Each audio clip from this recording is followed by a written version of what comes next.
স্কুলের শিক্ষার্থীদের একটা পূর্ণ মিলন। এটা আমাদের জন্য একটা অহংকার, একটা গর্ব যে আমরা আজকে ৯৭ বছর পরে আমরা সবাই ৪৮ থেকে ২০২৪ সব ব্যাচের ছাত্রছাত্রীরা আমরা এখানে সমবেত হতে পেরেছি। আমাদের এটার উদ্দেশ্য হলো যে আমরা যারা বিদ্যালয়ের ছাত্র ছিলাম, যারা আজকে সমাজে প্রতিষ্ঠিত বিভিন্ন অঙ্গনে সরকারি চাকরিতে, রাজনীতিতে, ব্যবসায়, বাণিজ্য এবং বিদেশে এই প্রবাসী আয়ে সম্পৃক্ত আমাদের যে শিক্ষার্থীরা আছে সবাইকে আমরা এই প্ল্যাটফর্মের সম্মিলিত একত্রিত করে আমরা চাচ্ছি যে আমরা এলাকার জন্য সবাই জন্য একত্রিতভাবে আমাদের স্থানীয় প্রশাসন, আমাদের রাজনৈতিক নেতৃত্ব এবং আমরা যারা আছি সবাই মিলিতভাবে এই এলাকার উন্নয়নে কাজ করা, যেটা সামগ্রিকভাবে আমাদের দেশের উন্নয়নে কাজে লাগবে। আশা করি এই সম্মেলন আমাদের সেই লক্ষ্যে পৌঁছাবে।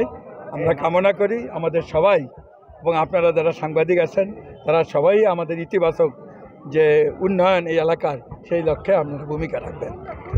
আমরা এই অনুষ্ঠানটাকে যেটা আমরা আজকে পুনর্মূল্যায়ন করেছি এটাকে অ্যালামনাই অ্যাসোসিয়েশনে আমরা রূপান্তরিত করব, যেটা ভবিষ্যতে এটা স্থায়ীভাবে আমরা এলাকার যে প্রশাসন আছে, আমাদের রাজনৈতিক নেতৃত্ব থাকবে, যে সবাই লেগে সম্মিলিতভাবে আমরা এলাকার উন্নয়নে আমরা কাজ করব।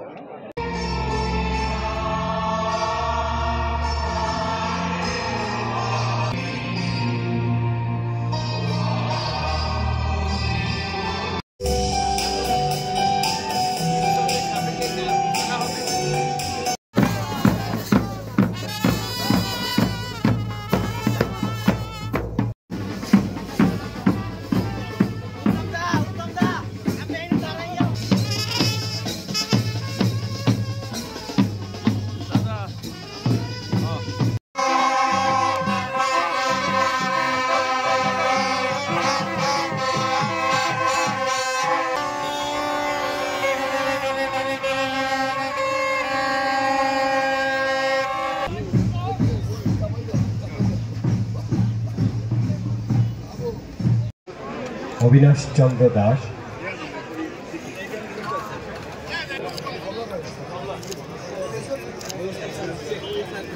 জনাব মোহাম্মদ নুরুল, এরপরে জনাব সৈয়দ আনসারউদ্দিন আহমেদ,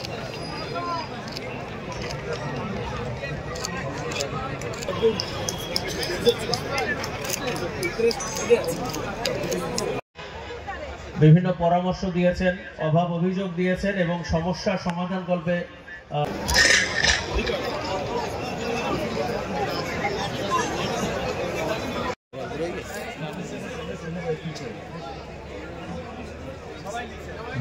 জনাব মোহাম্মদ মিজানুর রহমান, জনাব দিলীপ কুমার বোস, জনাব মোহাম্মদ সাদাত হোসেন। আমরা এই প্রথম পুনর্মিলনীতে দুজন ফিরে আসুক। আমি আমার স্কুলের স্মৃতিও এই পুনর্মিলনের মাধ্যমে মনে করতে পারি এবং এই বিদ্যালয়কে দিয়েছেন। আমরা আজ এই মহেন্দ্রক্ষণে তাকে স্মৃতি বিজড়িত বরিশাল জেলার বাখেরগঞ্জ উপজেলার ৬ নং ফরিদপুর ইউনিয়নের বৃহত্তর ভাবসা করমালিক ছাড়ের জীবন দশায় সম্পদের প্রতি কোনো লোভ লালসা ছিল না, শুধু বিদ্যালয়